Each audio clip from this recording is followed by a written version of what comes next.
Hello, everyone. Welcome to the DMV Business Show. I'm your host, Otto Sevilla, and today I have two very special guests for us. We have Ana Chicas McNamara and Illissa Figueroa. They're both principals and owners of Preferred Capital Cleaning. Welcome to the show. Hi, thank you for having us. Thank you. Thank you. The pleasure is all mine. So before we go into both of your personal stories, if you can give the audience just a general overview if they haven't heard of Preferred Capital Cleaning. So Preferred Capital Cleaning is a commercial cleaning business. We focus on post-construction cleaning. We also perform janitorial services, residential cleaning services, and we also provide punch-out services. Nice. And the business was established when? In 2016. Okay. So almost close, like about 7 years, almost 10 years. Yep. Okay. Oh, wow. We're in 2023, about to be in 2024. Wow. Time goes fast. Yes. Yeah, that's amazing. So are you both originally from the DMV area? Yes, I grew up in the Maryland area, Bethesda, Maryland. And I'm not. I'm originally from New Jersey, and I relocated to the area in 2011. So I've been here for 12 years now. Wow. It'll be 13 in February. So most of, I guess, you growing up, childhood, everything was in Jersey? Yes. Okay. So if I can take both of you briefly back to, back then, for you, Anna, I know you said you grew up here in Maryland and Bethesda and New Jersey, like what were you into growing up, as far as any activities or any sports you were involved? No, was not really into any sports except for watching my Washington Redskins, now the Commanders, or any local sports. But other than me being a spectator, no, I did not, didn't, participate in anything like that. Sure. I ran a little bit of track. It was very short-lived, maybe like 2 seasons. And I also played basketball for a few seasons. Yeah. So, I mean, I guess during high school, was there ever maybe a business or entrepreneurial bug there? Or were there, from what you can remember, if you can take it back there, any inclinations about business or anything like that that interest you or no? No. Not Opposite for me. Yes, I always wanted to be a business owner. I just didn't know what. And when I was in high school, I went to a vocational technical school and I studied drafting. And my teacher had his own business, and my senior year, he allowed me to provide drafting services for him during class time and actually paid me. So he would do that to a student, but they had to be a senior, on their way out, kind of like a paid internship. And so he kind of inspired me, and I thought that I would have my own architectural practice because I did study architecture after high school, but that didn't pan out. But I did know that I wanted to own something. Okay, that's interesting. So you this was in high school, you said, right? Yes. Okay. So you were thinking of maybe design or architect work back then? Yes. Okay. And I was a lost soul. I was just figuring it out. I knew that I was good at talking and making friends. And I love people, but I never thought I would own my own business. I kind of always felt like I would do something with people, in the people stuff, just customer relations, client sales, that kind of thing. And but didn't think that I would own my own cleaning business ever. Okay. I mean, there are even adults here still trying to figure it out, so it's perfectly normal. We're still trying to figure it out. Still figuring it out. Day by day. Well, that's how it is sometimes with entrepreneurship and business. Sometimes you're just figuring it out. Yeah. Yes. So after high school, I know you said you had an inclination, Illissa, a little bit about architecture. Did you know you wanted to go into pursue something like that, or what happened after high school? Yeah, so I studied architecture at Temple University. I got my Bachelor of Science, and I did work for an architecture firm for about 2 years. And then the recession hit, and then I was unemployed. This was around what, like 06, 07? No. Why are you aging me? No, I'm thinking of recession, so that's why. Yeah, it was 08. It was Okay, 08. okay. Mhm. What about you, Ada? Well, I've always been in this area, so we were in a bubble. You know, recession hit, and people in this area did not really feel the effects of that. I, in 2008, answered an ad on Craigslist for an administrative role for another cleaning company, and started with them. And 3 months in, he's like, "You're really good with the project managers and the clients. Would you like to do sales?" And I'm like, "Okay, what do I have to do? Just go to job site trailers and say hi to people." And I'm like, "Great. Like, that's like what I want to do. Like, just go out there, say hi."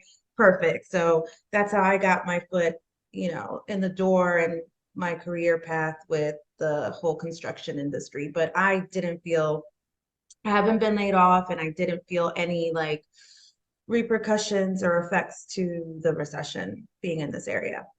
That's interesting, Anna. So you said this is a janitorial cleaning company you were working with, right? They did the post-construction cleaning as well. Okay. Oh, so that was their focus only, was post-construction? Mhm. Okay. So I guess they taught you as far as how to do business development, how to go get the sales, right?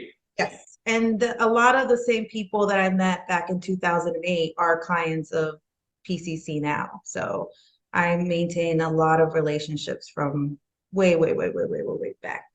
Nice. So I guess part of the process was what you would see a trailer or a construction site just randomly you're driving. Is that what they taught you, or was there a Yes. list? Oh, really? It wasn't anything. Yeah. So they had lists, they had clients already, but they Yeah. wanted me to focus on building new relationships and just, I guess, having a presence where they didn't yet. So I would just go out there and just drive around. I would say, "Oh, today I'm doing Northern Virginia, tomorrow I'm doing DC," and, so forth. And I would just drive around with donuts in my car and look for cranes or look for construction signs and pop in there and ask if they have awarded their cleaning yet. And if they hadn't, then I would just continue to stop by until they, gave us the opportunity to bid. That same site you would repeat it multiple times and visit until, and that's good because I guess you establish that relationship, right? As far as, oh, it's Anna again. Remember me, guys? Here's some donuts or coffee or whatever you would bring. Right. Yeah, stay in front of them so they don't forget you. Yeah. Yeah. And I'm sure there was days too that you would drive around and you wouldn't find a construction site, right? Or a crane or anything like that, or would you always at least hit something? Always. Okay. And then I would always have my office days where I would follow up with people that had been, seen, and like, "Hey, when are you gonna send me over the scope review and the drawing?" So I wasn't always out on the job site, but I would either take people out that I already knew for lunch, coffee, or drive around looking for new construction sites, or in the office just following up on proposals or learning how to price this work. And Eliza, what brought you down to this area? So I came to this area because, like she said, it's a bubble market. The government's here, and so they weren't really affected by the recession. And when I got laid off, I started to think about what can I do that's kind of transitional in different market sectors. And so I decided, let me pursue project management, and I started seeking project management jobs when I moved down here. So I worked for a flooring subcontractor for about a year and a half. And then I worked for a specialty general contractor who had contracts with banks, and they did ATM replacements, bank renovations, and signage replacements for when the banks got bought out. And I was there for about 3.5 years. And I wanted to do something different because that was more of a stepping stone position for me. And I was there longer than I expected to be. But I learned a lot there. Like, I really sharpened my project management expertise and tools.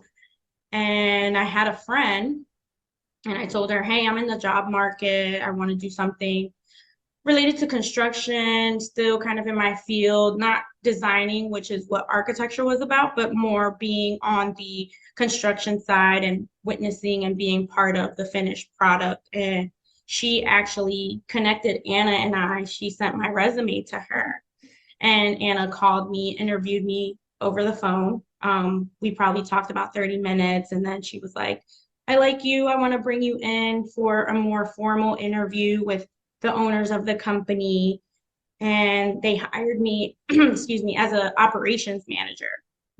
So I actually ran the field and learned that side of the business first, managing the people, managing the clients, managing expectations, material, inventory, and doing something that I had never done before, which was start my day at the crack of dawn, starting really early in the morning, getting up at 3, 4 in the morning to be, at job sites by 5 in the morning.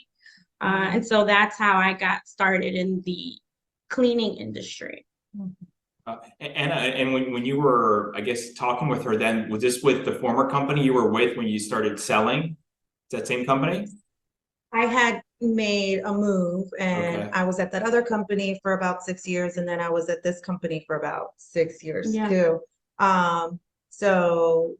Yeah, that's where I was. That's where we met, and I was the project executive there, and not even 6 months later. I mean, you approached 2 months in. 2 months in, Eliza's like, have you ever thought about doing this for yourself? And I was like, oh my God, no, never. Like, you need money and I can't eat. She was like, but you do everything for this company. She's like, from top to bottom, with the exception of what she was doing, which was the scheduling, the field aspect of it. I did everything in the office. She was like, you do everything for them, like everything, like you could do this for yourself. And then I was like, we need money. And she's like, we can figure that out. And so we started meeting once a month and putting together our business plan, because she knew we were gonna leave and we were gonna start our own and do it for ourselves.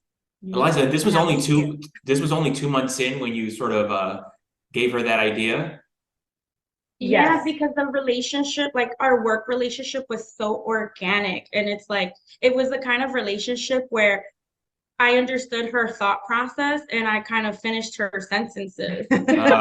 Still happens, yeah. And so like we worked so well together. She was so great at, meeting people, networking, which at that point, that was kind of my weaker point.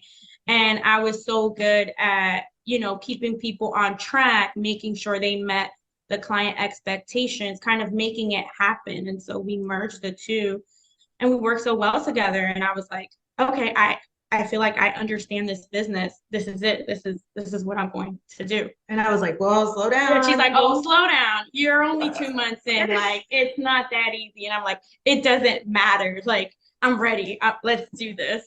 Oh, that's great. So then you guys started meeting monthly, you said, and how long was that plan until you finally decided, okay, I think we're ready to move forward and pull the trigger, per se? 2020. So was it just a couple months in from that initial thought, or was it maybe longer than that? So we registered our business in 2016 and we quit our full-time jobs in 2020. So 4 years later. Okay. Yep. Oh, go ahead. No, go ahead, please, Ana. We just wanted to, we were a little bit nervous. Sure. We wanted to make sure that we had everything ready. We were like, okay, we were going to have this much money in our account and we were going to have all these tools and we were going to have all these employees, but it was not a realistic thing when you're working full time for someone else and you want to make sure that you're not doing anything that is going to be a conflict of interest. So we started with janitorial contracts, which we have still, the ones that we started out with back in 2016, we still have now. And we started cleaning houses, residential. We would go and pass out our business cards to houses. When we saw houses being renovated, we would hand out our card to let them know we would clean their houses. So we started building our nest egg with things that were not commercial cleaning to make sure that we weren't doing something that was conflict of interest, like Illissa said, but we noticed right away that we were never going to have this big nest egg that we wanted just doing homes and our small janitorial contracts. So that's when we finally decided we are going to struggle, but we are going to do this and we're going to quit right now. And we struggled. I guess, was that the reason then, I guess, for those 4 years you were doing on the side, besides your regular Yes. 9-to-5 jobs, the homes and the other commercial janitorial cleaning, right? Correct. So it was initially like a side gig, side hustle, if you will, until we finally bit the bullet and was like, all right, we can never get the amount of money in this account that we want. We can't build a business working for someone else. So it's either now or never. And we did it right before everything shut down for the pandemic, like a week before everything shut down. We're like, this is perfect timing that we quit our jobs when nothing is happening, but it worked out for us. It did. Yeah. Wow. So the pandemic comes and you finally, you decide to leave, and I'm sure both of you are like, oh shoot, what did we just do? Or no, it wasn't like that. No, that's exactly how it was. We had no idea the world was going to shut down. And we had this big contract, and we're so grateful to them because they helped us kind of get our foot in the door and get the momentum going. And I think we had 4 employees. We started with 4, then 6. Yep. And we had some nighttime work, and we were out there cleaning. Yep. We were out there at 6 in the morning, and we transitioned to nighttime. We were out there at 5 p.m. and showing people how to clean. And I was 4 months pregnant. Yeah. There was a lot of firsts that we were dealing with all at the same time. And we did it. We just supported each other, made sure to communicate, and we were just so happy to do something for ourselves, and we invested all of our time because it's our baby. Yeah. With the construction post cleaning, I can just picture, I've been in construction site, I'm sure not as much as you have, of course, but as far as, your ladies here, you probably stick out, right? Or is that the norm? Yes. We do stick out, not so much as we did back then. I mean, in 2008, I would walk onto a job site, and I mean, people would look at me like I had a horn in my forehead, like, what are you doing here? Now, thank goodness, I mean, there's so many ladies out in the industry. I mean, we work with so many women, from superintendents to project managers to executives to you see electricians that are ladies. I mean, flooring, I mean, carpentry, drywall. There's so many. There's so many women. Before, the cleaning crew was the only female trade on job sites. Now, not so much, which is great for everyone. You just mentioned now, as far as having a big contract, was that a post cleaning contract? Yes. Okay. So I guess having that in the bag sort of helped alleviate and say, okay, this is the time. If it wasn't for that, you probably would still be doing it on the side. And it's kind of difficult because, people want to give you an opportunity, but then they say, how many of these jobs have you done? And I'm like, well, I've done millions of them for other people, but not under PCC. So when they ask for information to sign you up, it's kind of scary. And the PM that went above and beyond and just said, you know what, I know it doesn't look like she's done any, but I've worked with her in the past and I want to give her this opportunity. And he had to jump through some hoops to give us that big contract. But, we had that one, and then we just when we weren't cleaning, we were out there doing the same thing, driving around, stopping at trailers, job sites, new people. Exactly. So the people that started with us then are still with us now, with the exception of one. She went and she's a dental hygienist now, which we're so thrilled for her, but she was one of our top foremen. But we've we've retained those employees that stayed with us. So it's when we have new employees, they can say, oh, I was here from the beginning. I can testify that Ana does clean. And I'm like, exactly, let them know that I've been in there. Ana does clean. She does pick up protection. So yeah, it's nice that there's some people that are with us still that witness the struggles and the growth of the company. I love that. I mean, and that's great that that PM originally went to bat for you and just said, Yeah, because I'm sure that wasn't easy for that person also. we're forever grateful to them for trusting us and believing in us and giving us the opportunity. Because of him, we're here today because he was willing to bet on us and give us our first shot. Mm-hmm. And then that gave us the opportunity, the money coming in, and then our people busy. And then other people, they were like, you're doing it for yourselves, finally, girl. Yes. Like they were so happy to Other clients that we had known. Yes, they were, people were very excited to support our new venture. And yeah, it's been great. It's been a blessing. That's amazing. For those listening or watching and they're not familiar with the janitorial or cleaning, I know you said you started off on the side with homes, residential, and then also commercial janitorial. But the focus, as it sounded like from day one, was sort of the post-construction cleaning. So I'm assuming, and again, I'm not in the business like you, that the projects for the post-construction is the bigger ones, the bigger margin, a little juicier. Is that correct to assume? Yes. The more headaches, but the juicier ones, like you said. Yeah. Janitorial's great. We have the same scope, the same address, the same folks that go there. The check comes in the same time. So it's nice, steady revenue. The margins aren't that big, but they're great. And then you have the homes, the same thing, you know, same day, same crew, same place, same money, and it's right away. Construction, bigger, but the wait for the money it's tough, but it's a lot more moving parts.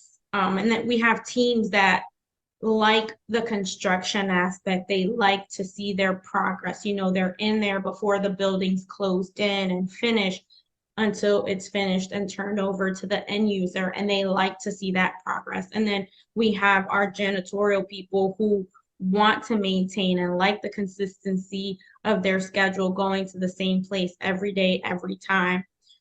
So we have both. And with construction, it's a lot of problem solving and working with different trades. So a lot of coordination. Like we have to coordinate with the painter. We have to coordinate with the drywall guy. We can't finish it, areas that aren't finished yet. So there's a lot of moving parts to the construction side and giving the client some help in the problem solving too. Like, oh, we can do this now instead of this while you're getting your drywall up or your ceiling down and, that kind of thing. So there's a lot more that goes into the construction part of it. You mentioned your team several times here. How does your team look like today? Oh, I mean, we're just shy of 100 employees, full-time employees, and that is just the construction side of that. That's not including for the homes. We have a crew of 10 that do our homes, and then the janitorial looks about the same. That's amazing how just in a few years, you said you was like 4 or 6, and then all of a sudden now you're over 100. Over 100, yeah. We still pinch ourselves to this day. Thank you. Thank you. Yes, we talk about it every so often. Like, do you remember when we only had 4 people and we were, like looking for people and struggling to get people on board to the point where our phone wouldn't stop ringing from people looking for jobs, and we're like, oh my goodness, okay. That's great. I know you've been in the industry for long. I'm trying to think how difficult, or I guess not difficult, it was when Preferred Capital Cleaning started doing post-construction. And you already have those existing relationships, and you're going to them and you're saying, hey, now this is a service that we're doing. Was it easy to sort of earn that business, or were they saying, no, we're sticking with what we know now, thank you, but no thank you? We got a mixture of both. We had some people that say, like Anna said, oh, finally, we want to work with you. We've worked with you in the past. And then we come across some new people and they're like, no, I have my go-to person. Thanks, but no thanks. Or when they see like, oh, you've only done one big job, or oh, like, that kind of thing. Or how many, I mean, I remember we were in a scope review and they were so excited to meet with us. And then they asked us, so how many people do you have? And Eliza was like, 10. And then she was like, oh.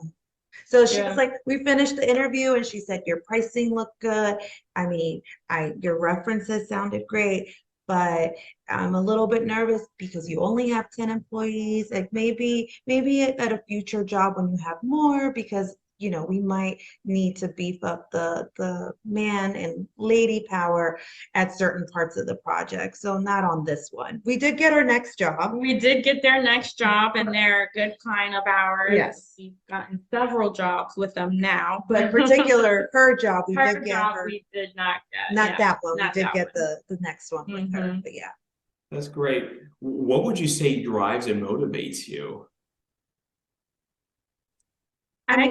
Go ahead. I mean, for me, sorry about that.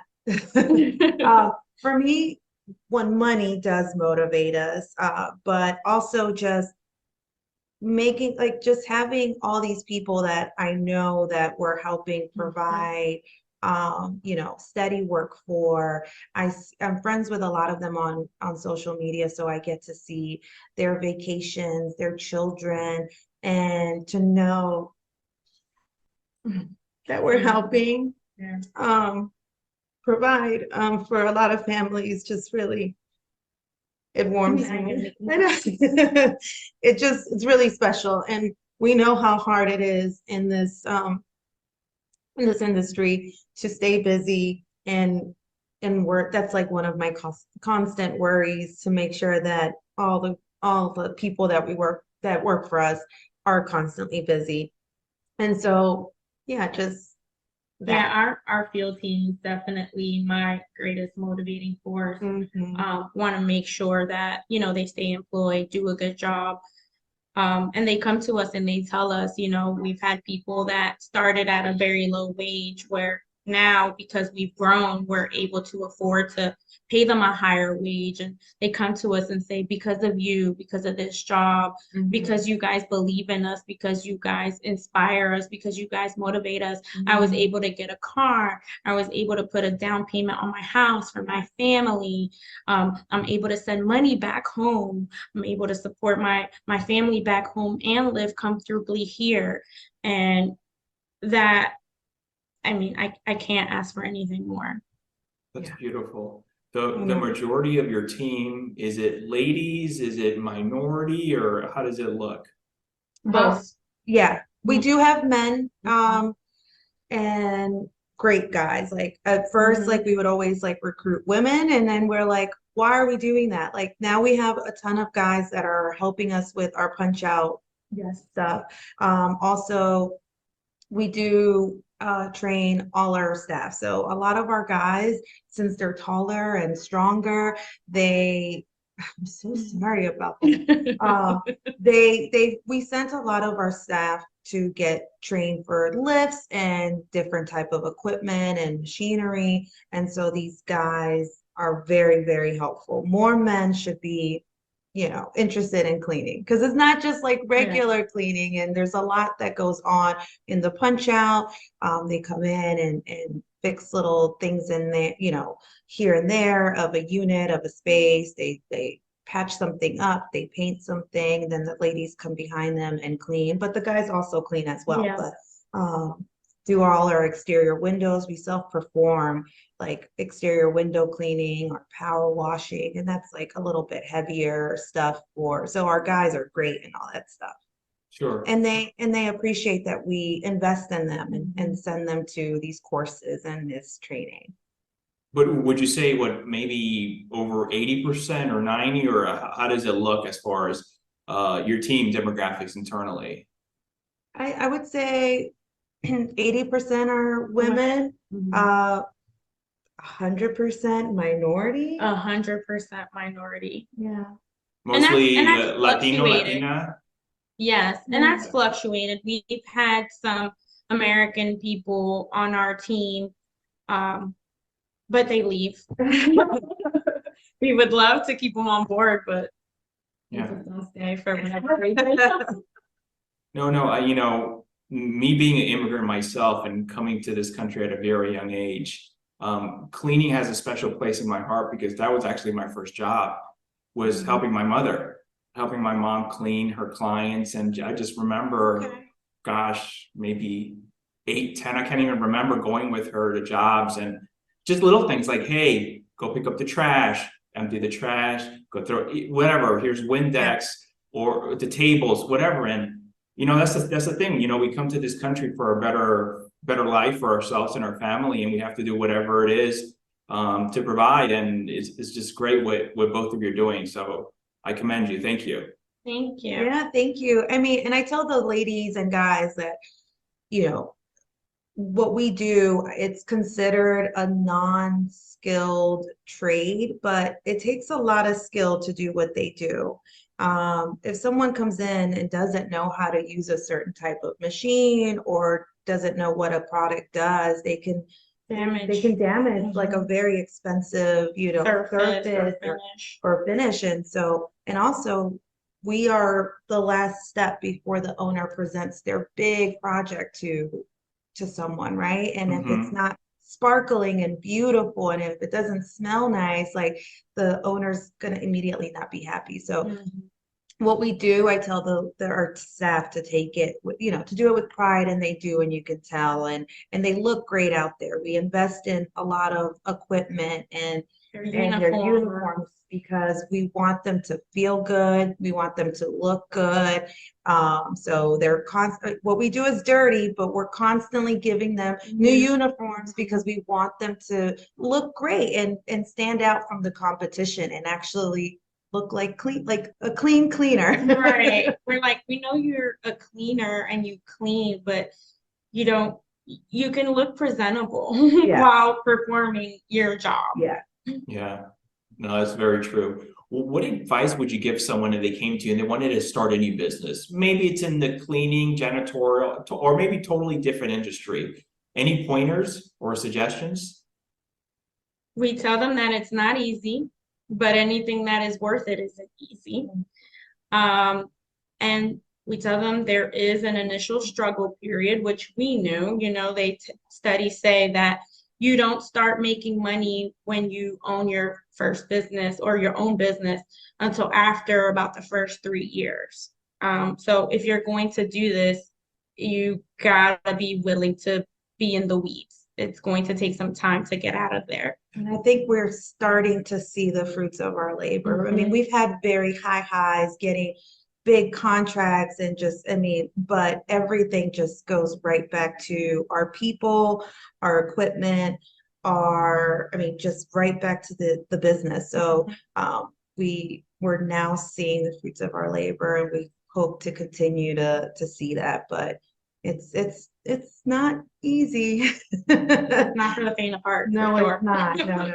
But just to tough it out because it's going to be worth it in the end. And all the ups and downs that Eliza and I have had, and I mean, it still has been so much better than to have a headache for someone else. Like it's something you can't explain, like or entrepreneurs, I guess, can understand that the same dilemma for someone else is not the same when you're doing it for your own business and yourself. Like it's not as tough, and that gives you some reassurance, and warm and fuzzy makes it easier. Yeah, I guess. With the struggle, and I don't know if you have a significant other at home, how was that? Was there any effect or impact in the household for each of you? So I don't have a significant other, but Ana does, and he's been very supportive of us throughout it all. I mean, like we said, when we quit our full-time jobs and decided to grow this on our own, she was pregnant, and we had just become owners like a year or two prior. So we had a mortgage to pay. We didn't have money coming in, and he was holding it down for their household. And luckily, the company that I have my mortgage with sent like a letter and an email saying, if you're, having financial struggles due to COVID, we can pause your mortgage payments for up to a year, and not have any penalty fees or extending your time on your mortgage. And so, yeah, I submitted the application and it got approved the next day. And that lifted a huge weight off of our shoulders because I didn't have to worry about making that payment. And we just went from there. Like, I mean, we were able to focus on the business because we didn't pay ourselves for a very long time, over a year, and our employees get that check every Friday. So every little thing that came in was going right back to them. Yeah. So my husband was very supportive financially, and he's very supportive of, like Illissa said, us, just with everything. He's in the industry too. So he would send us he would send us leads. Thank you. He sends us leads. He would make connections to people that he works with as well. He promotes us, and no, he's been a great support system for myself and Illissa. I wouldn't have been able to take that leap of faith without my husband. That's great. I'm happy to hear that. Are there any specific traits or habits that you both feel that you have that have helped you in the business, or even just on the personal side of things? Yeah, me talking, meeting people, going out there, I'm like genuinely interested on what everyone needs to say and wants to say and talks to me. And they, at networking events, I can sit with someone and I come back to her, I'm like, did you know that she's like, how did you get that information? Like, people just, confide in me, and I just genuinely love meeting people and staying connected with them. So all the connections that I made, I think that's really helpful. I would say that if you're shy, just step out of that little comfort zone and just talk to people. That will go a long way. People want to work with people that they like and they trust. And if you just put yourself out there, you will start seeing, your hard work come into fruition, because people, they want to work with you. Like, there are a lot of cleaning companies. I think there's a lot that helps us stand out, but also like just us both being who we are and just genuinely wanting to, have these connections with people. Yeah, she's definitely, I would tell her, like, you have the gift of gab. You're a schmoozer, and me, I'm like the technical person, getting everything in order, making sure dollars and cents add up, making sure payroll systems are set up, IT, I've done the back of house stuff. And then she would say, we got to get out there and meet more people. And I'm like, I don't like doing that. Oh, she's so good at it now. Now, yes. Now I'm like, we got to go here. We got to do this. We got to do that. To the point where I even took someone out to coffee today, and I came and told her, and she's like, you did what? Because that's not me. And I was like, yes. And I found out a lot of information, and actually a competitor. A competitor, yes. And I learned this about their family, I learned that, and I told them about myself, and I took the time to get to know her, because we seen her at a lot of networking events, and we don't have the opportunity to talk. I mean, we're all three trying to get more business. And so I was like, we went to walk a job site, and ran into each other, and I was like, let me take her out for coffee to get to know her a little better. And she accepted the invite, and we exchanged stories and laughs, and it was good. And I'll see something or an organization or something, I'm like, Anna, we got to go to this. We got to do this. We got to go to this party. We got to get to meet these people. I've stepped out of my comfort zone. Yeah, there you go. I'm glad you both mentioned this. You hear stories a lot of times with partnerships, how some of them is great, everything's perfect, and then some of them not so great. So how do you both, I guess, do you deal with it or divide and conquer? Is there anyone that focuses more on a certain thing than another thing? Yeah, I mean, Eliza, she handles, now we have a team, we have a person in the office, but Eliza would do, like she said, all the behind the scenes things, the Operations. operations, the scheduling for our staff, buying material, buying equipment, payroll, accounts receivables and accounts payables, like, just doing all of that. And then I was out there, I do all our social media, I'm in charge of. I sign us up for all the networking events. I go out there and get the word. But Eliza, now we still do divide and conquer, but now both of us are out there also focusing on getting the word on sales as well. So yeah. That's great. Some people tell me, they're like, if it wasn't for her, I'm like, I know you love Eliza. Eliza's your favorite. So we both do. Eliza did for the beginning of the company. She was doing that, and then I was just out there paving the pavement, getting our word, getting the word, doing the proposals, doing our social media, and signing us up for coffee, lunches, lunch and learns, drinks with clients, getting marketing. Yeah, getting all the marketing. I do all our marketing, all our materials. So yeah. She focused on building our website, and initially I was like, we don't need that. And now I see how important it is. The first thing people do is like, oh, I went to your website. You guys have some impressive things on there. And she's like, see. When she started hearing, you guys don't have a website. I know. I was like, well, we got to get one. And I was like, this is embarrassing. Speaking about marketing and sales and all this different groups and events, from a marketing standpoint, what would you say drives the most traffic to your business? LinkedIn. Interesting. Okay, how so? They see the type of work that we can perform. So they don't think we're now all of a sudden we're just not any regular cleaning company. They say, oh wow, you guys did Amazon headquarters, that's 3 million square feet. Wow, you guys did that. Oh, you guys work with Hensel Phelps. Oh, you guys work with so and so. So they see that, oh, you guys are on Clark Jobs. Like they see that we're on these big, high profile, beautiful projects, and I show before and after. I show pictures of my team and action, so they now see, okay, you're not just talking. Now they see, oh, they are doing what they say they do. Yeah, they're the real deal. Yes.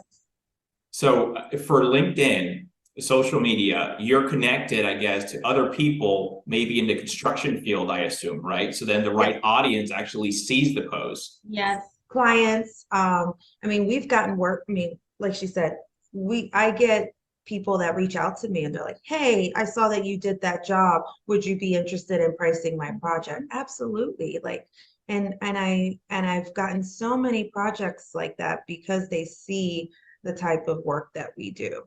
And it just helps people just stay connected as well. I mean, I love LinkedIn, like love. And I get to see what everybody else is working on. If someone is, doing excavating, I'm like, oh, that's a new one. I didn't know that was going there. And I reach out to that person. Oh, what job are you excavating? And he's like, oh, it's this new residential. And then, that's a lead for me. And it's very early on, but I stay on top of that. I try to figure out who's in charge of that project and stay connected. Yeah, contractors post what they're working on or what they've been awarded. And then I send her like the post and I'm like, oh, we got to go stop over there. Oh, we got to keep an eye on this one.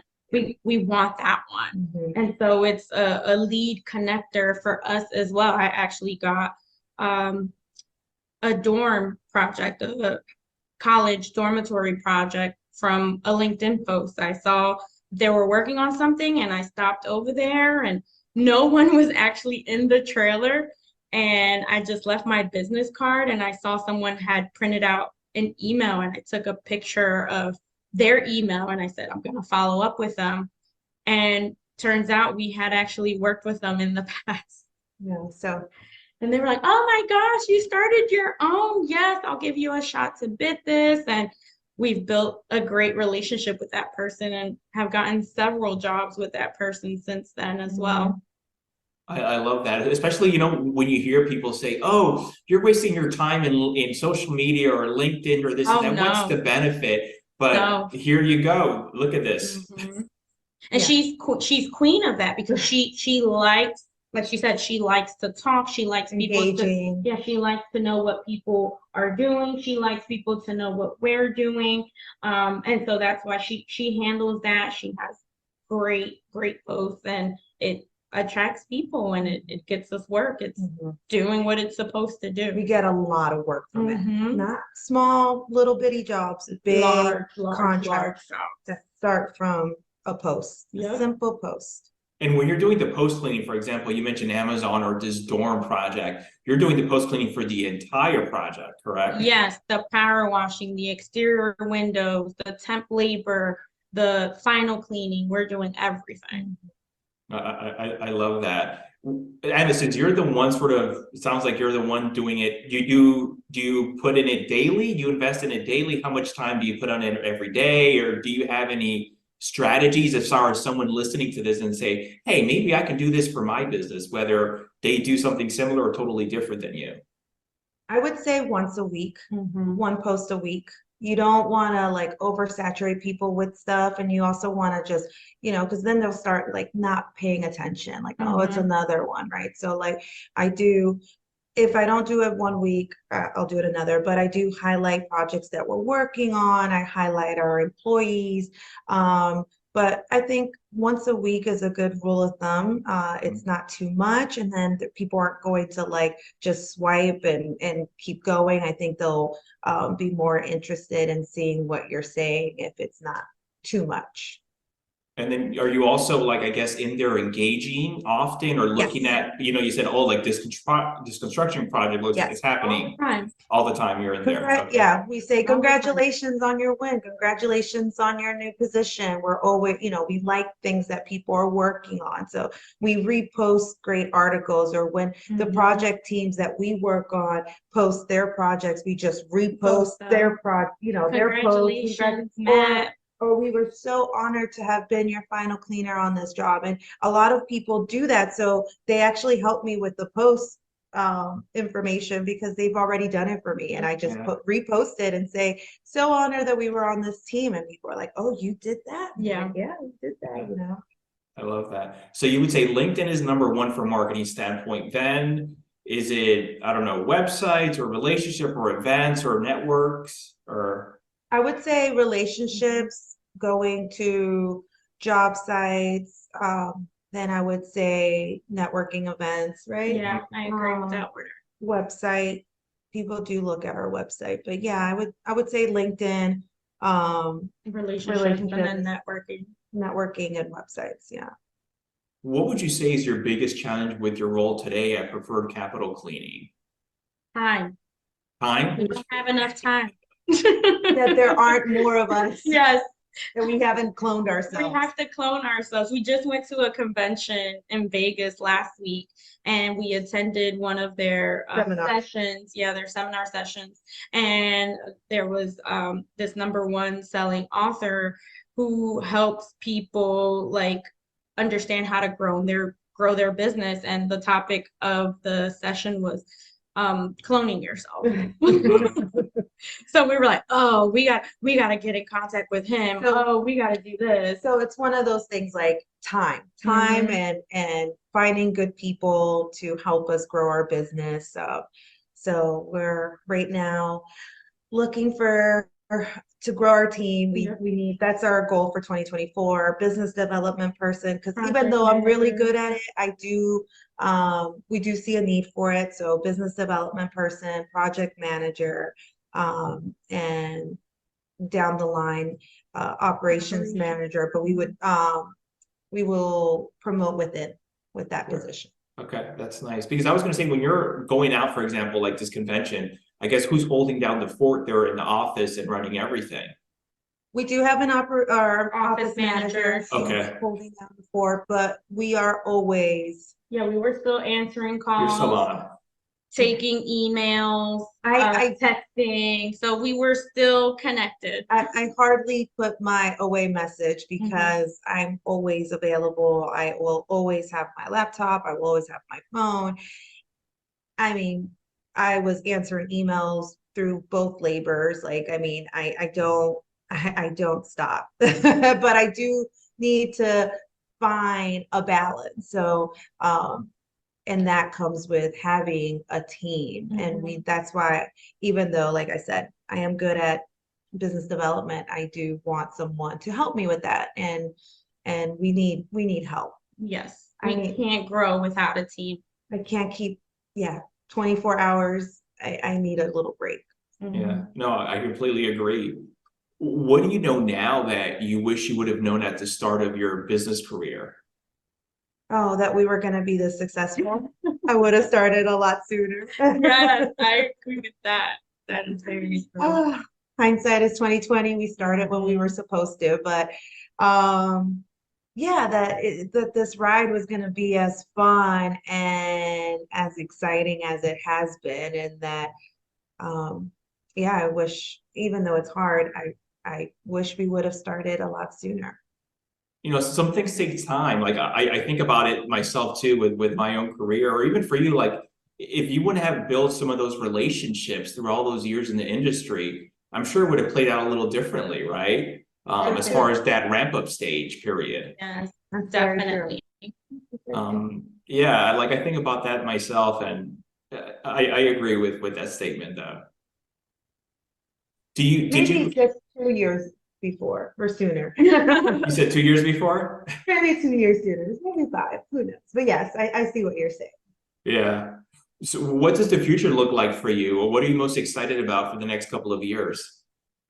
I mean, we just left that Vegas convention so inspired and so motivated to meet so many people around the country that do the same thing that we do and have the same passions or passion and struggles that we go through. And just hearing like, I'm a $20 million company, I'm a $50 million company, I'm $100,000 or $100 million company. Like, to hear and see what these people are doing with accomplishing. Yeah, it's incredible. So for us, we want to continue to go to that convention, and we want to one day stand up and say we are, a $20 million company. So there's opportunity, a lot of opportunity for growth in this market. With the government sector, with our janitorial, we're gonna grow our janitorial a lot. We're gonna focus on that more, seeing how profitable and how big it can be. If you just look, you step outside, you see all the buildings. All those buildings need to be maintained, right? So who's doing it? And there's a need for it, and we're here. And so construction, there's a lot of construction, and we have grown tremendously very quickly with our construction relationships. And I mean, we already have so much work for next year. And so, I mean, I guess it's sky's the limit. Yeah, sky's the limit. We're just going to continue to grow with our punch out crews, our janitorial services, continue to grow our commercial cleaning, and see what other services we add on as the years go by, what fits into our realm of cleaning and construction. Yeah. The nice thing with that, with the janitorial cleaning, commercial cleaning, you have sort of that recurring monthly revenue. It's that trickles compared to sort of the post-construction, which is one big one here and there, right? Correct. And that's the key, here and there. Yeah. Janitorial is every, when we met some of these janitorial company people in Vegas, I mean, you have an $18 million company and all you do is janitorial, and that's like consistent every month. Like, oh my God. You're like, I send out my invoice on the 20th of the month, and by the 1st of the month, my money's in the bank, and we're like, oh my God, that sounds delightful. So we definitely want to start focusing more on our janitorial, because the contracts that we have are the ones that we got when we were only pursuing that, because that's the only thing we could have pursued in the beginning. So after this convention, seeing how successful these janitorial businesses are, and the consistency of it. Like we see it on a very small, scale, but just we were like, how did you get that big? And they like, you need someone to just be dedicated to that. And that's why we're big in the commercial construction side, because that's where we are, focused on. We learned it's the same thing, basically knocking on doors. Yeah. And there's that one person that's going to give you a shot and you do a great job, and then they're going to spread the word, and from there comes more work. So the business development person you plan to bring on would focus more on the growing the janitorial service division. I think they will help us with both. Okay. Yeah. Okay. I think they can. Until it gets so much, then we can have, one person dedicated to pursuing construction contracts and one person dedicated to janitorial. I mean, eventually we want, dedicated teams for each group of work. Yeah. Mm-hmm. So one for construction, one for janitorial, one for the government sector, because that's a whole different animal with paperwork and requirements. And we definitely need a dedicated team just for that. So that's what the future looks like. I love it. Very bright and big future. Yes. Yes. We are so excited. Like, we are so excited. We see everything that's happening. So yeah, the horizon looks great. I love that. Coming to an end here now, when you're not busy working, what do you like to do for fun in your free time? My husband likes to travel. I was just gonna say travel. We travel a lot. We camp. My husband fishes. He golf. So we don't golf together. We did just golf together for the first time in October after all these years in Ireland. But yeah, so yeah, just traveling and spending more quality time with my boys, my husband, and we're at that point now where I can get home and I don't need to be on my phone until, the next day for work. So it's been really nice, and just more travel. Did I say travel? Lots of travel. Travel. Let's say it again. Travel. Eating and drinking and traveling. I can hold on to eating. When traveling, I'm sure you're always also on, right? As far as available on the phone or computer. Yeah. But we'll get to a point where we won't need to be as connected, because we'll just touch base with our teams and then they'll do that. That's great. If people want to learn more about you and Preferred Capital Cleaning, maybe someone's listening and say, I would love to join them. They sound great. I want to be part of their team. Where can they go to, please, to find out more information? Our website. Like twins. Preferred Capital with an O, cleaning.com. Or find us on LinkedIn. Or Instagram or Facebook. Just everywhere. Just Google them and you'll find them. There you go. All the important ones. Yes. Preferredcapitalcleaning.com. Yes, and I'll be the one that they'll be communicating with.